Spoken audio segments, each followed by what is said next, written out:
Good morning. Welcome to Gladex Travel Agency. Thank you for calling Gladex Travel Agency. How can I help you today, ma'am? Hello. Good morning. I'm looking to plan a vacation and want to check out some packages. Oh, sure.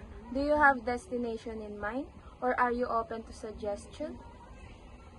I'm thinking about somewhere warm.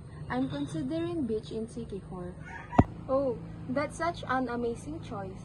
It's the perfect destination for both relaxation and adventure. Are you traveling alone or with someone? I'll be traveling with my family, so we need something family friendly. Got it. What's your budget for the trip?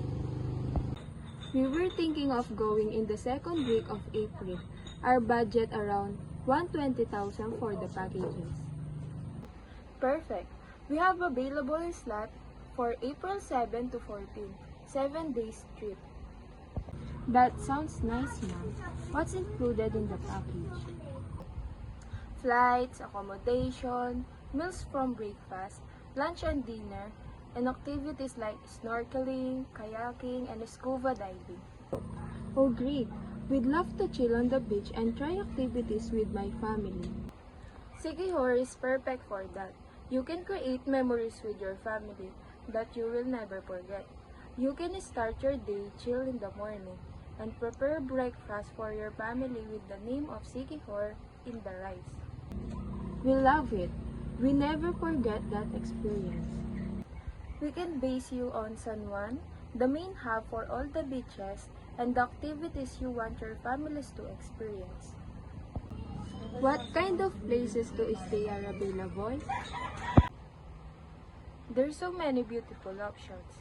I'd recommend Nakabalo Resort. This is one of the best places to visit in Siquijor or for lazy pool days and sunset views. And Paliton Beach, this is one of the best places to visit in Siquijor to watch sunset after a long day of exploring. One of the most stunning beaches on the island with gorgeous blue waters and glistening white sand. That all sounds amazing and beautiful option. Let me think about it. Feel free to call or email if you have any questions. Thank you so much.